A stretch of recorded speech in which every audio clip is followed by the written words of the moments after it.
Hello and welcome back everyone, and today I'm going to be showing you how to grind the first 3 Slayers in HYPIXEL SKYBLOCK while Aatrox is around, because he obviously is going to be giving a bonus to the amount of XP that you get. Now, if you don't know what Aatrox does, he's going to be giving a 25% boost to your Slayer XP, as well as completely halving the amount of coins that it costs to start a quest, which is absolutely amazing when you're grinding for those higher levels that take like 400 bosses. Now, for those of you who are new to Skyblock and don't really know too much about Slayers yet, I'm gonna give a little summary of how Slayers work and what they're all about. Now, to start a Slayer quest, you're going to want to go inside this little bar that's on the way to the graveyard. You're going to want to run in, go down into the basement, and then you'll be met with Maddox the Slayer. Now, when you're just starting out, you'll probably only have the Revenant Horror, and you'll only be able to do the tier 1, so you're going to want to do that once you have, the gear to do so, and then you're kind of going to be, you're going to be starting out in Slayers. Simple as that. As for what Slayers are, they are the boss form of various mobs, such as the zombie, the spider, the wolf, the enderman, vampire, and blaze. One of those things is not like the others. And once again, I'm only going to be talking about the first 3 of these for today. If any of you would like to see another video talking about the other 3, maybe even individually, make sure to let me know down in the comments below. Now, as for how Slayer bosses work, you select which one you want to do. You choose a tier. If you're just starting out, you'll only have tier 1, obviously. And then you're going to want to, pay the coins. You go kill said mob, and then if you get enough combat XP from those mobs, then the boss will spawn in, and you'll be able to fight it, and bada bing bada boom, then you'll be done, hopefully. Hopefully you don't die. Anyway, now that I've explained what Slayer bosses are and what Aatrox does, let's get into the actual video. Now first off, I'm going to be explaining 3 to 4 different methods for how to fight each of these bosses, depending on what stage of the game you're in. Now, generally for all 3 of these bosses, for the first tier of progression, I recommend just, get a bit of gear, try it a bit, don't focus too much on Slayers when you're just starting out.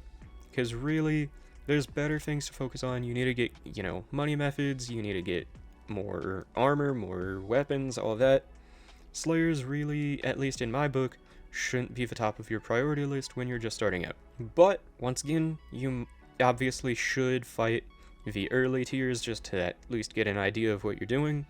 So you're gonna want to, fight some graveyard zombies, get the tier 1s done with, and see how you like the Slayers as a whole. And that's about it. Now the next kind of tier of progression that you're going to be getting is generally around floor 5 completion, where you get your Shadow Assassin armor, you get a Livid Dagger, you get whatever else, and you're having a good time. This is when you're finally getting some better armor.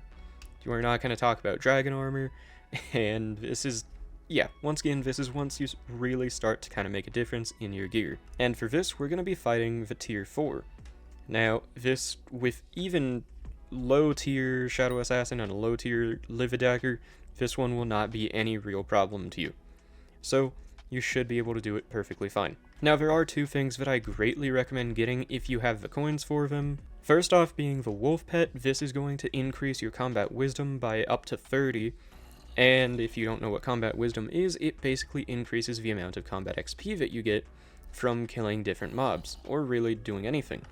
And once again, since you spawn in the bosses by using combat XP, this is going to make spawning in the bosses way, way quicker. Second off, and this is also going to make spawning in the bosses way quicker, you're going to want the Frozen Scythe.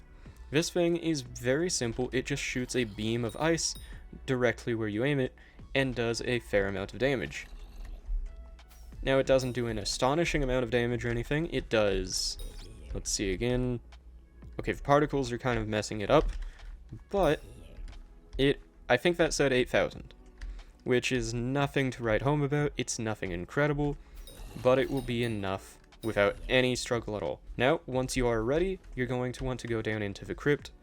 This is where you'll find the crypt ghouls that have, 2,000 health each, and you're just going to run around and kill them all. Now, over time, you'll run into the mini-bosses. These will have, 80 or so K health, and you're just going to want to kill them, and they'll give a ton of combat XP. Also, to clarify, I am going to be using my giant sword for these tests, just because it's easier, and the Live Dagger will still do plenty of damage for this boss and the other ones that I'll be talking about.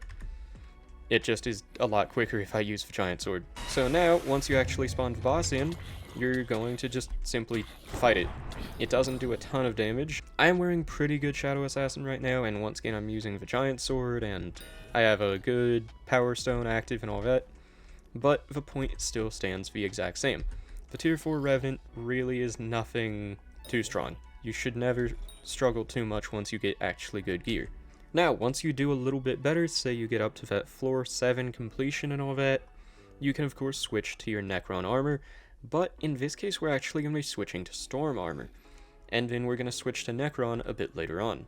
Now the first thing that's going to be different, other than the armor, is going to be get rid of that Frozen Scythe and switch it out for a Glacial Scythe. You don't have to fully sell it or throw it away or anything, but yeah, switch to a Glacial Scythe either way because it's going to do a ton more damage and it's just all around going to be better. It is a lot more expensive though. Now if you do use the Glacial Scythe, this means that you can spawn in the boss way quicker because you'll be able to kill them way easier. Now the reason I say this is, unlike with the Frozen Scythe, the Glacial Scythe has an AoE ability. It explodes when it hits the ground instead of just being a beam of ice, which means that you can shoot like that and still kill zombies, which makes it way quicker to aim and way quicker to kill the enemies. Now, as for actually killing the boss, you have two main options for this kind of setup. If you have a giant sword, you can use the ability and most likely one-shot the boss with no problem at all. And if you don't have a giant sword, then fear not, the Glacial Scythe will still more than do enough damage. As you saw, that was extremely quick.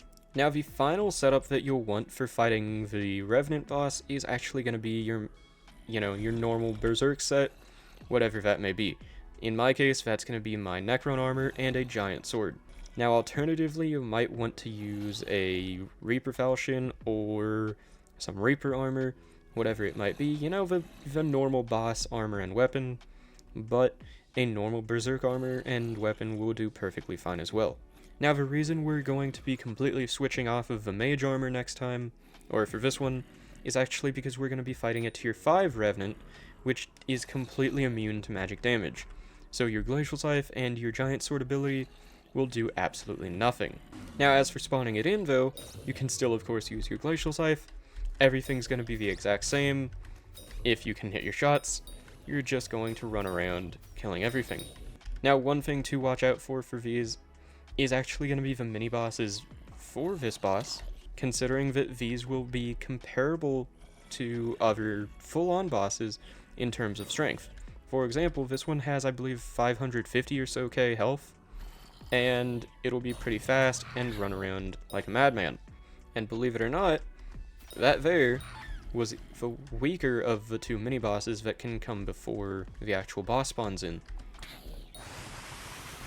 So, once the boss itself spawns in, you are going to be met with a zombie that is running around extremely quickly, doing a lot of damage, throwing bombs all over the place, and has 10 million health. And that is no small amount. Now, ideally, you could switch your pet to something more more melee based other than the wolf pet. The wolf pet is certainly not bad, but it's going to be, a bit less ideal than say a lion or a griffin or a baby yeti. Now once it does this ability, you're obviously going to want to back up, and then aside from that, you fight it just like you would expect. You just kind of stand and you hit it. It's not that complicated, it's just a lot stronger than the last one. And just remember that you can't be hitting it with any melee with any mage damage, because it just won't work. And also remember to keep an eye on your health, because as you saw there, it can very quickly go down. Anyway though, those are the main ways that you're going to want to farm for the Revenant boss. And now, let's get on to the Tarantula. Now my recommendations for this boss are going to be basically the same, except a tiny bit different. First off, if you would like to start fighting the lower tier spider bosses, then you're going to want to just go ahead and go into here. Here you're going to find way weaker spiders that will, you know, be way less threatening and have way less damage and way less health. They're going to have, you know, a couple hundred at most. Now, onto the kind of mid-tier progression once again. Say you have your Shadow Assassin armor, say you have a Livid Dagger, say whatever else. You're going to want to run around here, go up here, go left at this turn, and then right into good ol' Arachne's Burrow. Now here you're going to do, once again, the exact same thing as with the prior setup. You're going to want to run around, shoot the Glacial Scythe at things, and when the boss spawns in, you can either use magic damage or you can't. It's really up to you. So here I'm going to go running around with the Glacial Scythe, or with the Frozen Scythe I mean, and you're going to just kill things, pretty much. Simple as that. Once the boss spawns in, you can generally tank it pretty easily, it's not going to do a ton of damage, and then you'll be fine. Now, one thing I do recommend for all of these bosses, if you can afford it, is to go ahead and buy a booster cookie as well as a god potion. This way you'll have way more stats, you'll have way more health, way more intelligence, way more speed, especially, and you'll all around just be way stronger.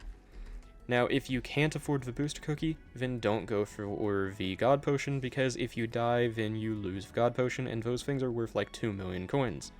So, you gotta have both. Aside from that, though, once again, after you get a bit further into the game, you can switch off to some storm armor and necrotic wither goggles, or, you know, whatever kind of wither goggles you want to go with, and you can go ahead and switch onto your Glacial Scythe as well. Now, as with the Revenant Slayer, this is going to be exactly the same. You will have, you know, your Glacial Scythe, you'll go around running around like a madman, kill everything you see until the boss spawns in, and then when the boss does spawn in, you can either go melee or mage. And in this case, we're going with a mage setup because it's going to be way easier. And once again, you can go ahead, drop the giant sword, do a ton of damage, and then finish it off with the Glacial Scythe because it has a little bit more damage, or a little bit more health than the Revenant Slayer does. Now, for the last kind of tier for how to fight the Tarantula boss and grind it as quickly as possible, if you have a Hyperion, then you can go ahead, go into the Crimson Isles, you can head over here to where the spiders spawn, and you can just do exactly as this person's doing. You can absolutely annihilate all the spiders around and have no issues at all. Now, the reason you would do this is because these spiders give way more combat XP than the ones in Arachne's Burrow ever will, and there's a lot of them in a very open area, so it's perfect for if you have a Hyperion. If you don't, though, you'll still be alright just grinding in Arachne's Burrow, it'll just be a lot slower. Anyway, onto the Sven Packmaster, or in other words, the Wolf Slayer. Now, if you are early on and wanting to fight this boss, then you can start off with a tier 1 or tier 2, and you can go over here into the castle. Now, over here in the castle, you'll find a lot of wolves that only have 250 health. There will be the occasional old wolf that has 15,000, but most of the time, it'll just be the normal 250 health. So, this is absolutely perfect if you don't have great gear and you just want to go for the early tiers of the Wolf Slayer. Now, if you're starting to get into better gear, though, once again, then the place you're going to want to go is the park. Now, if you're wondering why you went to the park, then you obviously have not done enough Wolf Slayers, because right over here behind this waterfall is a Super Boom TNT-able wall. And if you go ahead and blow that up and head down here, you'll be in the Howling Cave. Now, in here, you'll find wolves with 6,000 health, 17,000 health. I think it gets up to 13,000 health for some of them. And they will all give a ton of combat XP, which means you'll spawn in the boss even quicker. Now, there are some people that would argue that it's better to farm for the, you know, higher tier wolves in the castle still, because there won't be competition. There won't be a ton of other people going around trying to kill them all. Because as you can see, there's a lot of people behind me fighting these bosses. That's gotta mean, you know, you're not gonna get any wolves, right? That's not good. Well, see, the good thing about other people fighting bosses, right? And the thing that those people who suggest still farming in the castle don't seem to realize is that other people means other bosses, means other mini-bosses. And that is the part we're interested in. Now, over time, as you kill the the wolves, eventually you're going to get the Sven followers. These things give a lot of combat XP, and then, you know, you're going to need like 4 of those to spawn in your boss. And a lot of the time, people will either take their time with fighting those, or they'll just leave them around all around, completely ignoring their own mini-bosses. Now, the real benefit here is if you find a group of people fighting a boss, and then one person's boss will spawn in another person's boss will spawn in another, they'll spawn in a mini-boss on top of it, then another mini-boss will spawn, and if you do this, then you're going to get an absolute ton of combat XP really, really easily. Now, one important thing to note about the Sven packmaster is that it does not take damage to mage, weapons, or anything with magic damage. So, as for actually fighting the boss, your glacial scythe, your frozen scythe, your giant sword, at least for giant sword ability, is going to be useless. But all that means is that we're going to be skipping the phase where we, you know, wear the storm armor and use the glacial scythe and giant sword combo. Aside from that, everything stays the same. You're going to want to run around, use the frozen scythe to spawn it in. This will once again work with your normal shadow assassin armor. Run around, kill enough bosses and mini bosses and other wolves to spawn it in. Now, once again, once your boss does actually spawn in, you're going to just want to use your normal melee setup, your live dagger at this point, and go ahead and hit it until it dies, pretty much. It's as simple as that. Now, the one thing to look out for is going to be the pups phase, where halfway through, your boss will spawn in a bunch of puppies that will also try to fight you, but as long as you have pretty good gear, this will really mean nothing to you. It just will slow down the boss by a tiny bit. Now, once you do switch to your Necron armor and your glacial scythe and your giant sword, nothing really changes. You're just going to be killing stuff quicker and easier. For example, once again, you don't have to aim as much with the glacial scythe, and I don't even have to explain why killing something with a giant sword is going to kill it faster. Now, once again, you're going to be able to kill the boss itself the exact same way. You just hit it until it dies. And once again, halfway through, the puppies will spawn in, but they won't do too much to you, and you just keep hitting. It's really just that simple. Now, one more major benefit of doing your bosses in the Howling Cave is just the simple fact that there are other people here, and more specifically, other people who love loot share. This means people will always be helping out with other people's bosses, or at least, 99% of the time.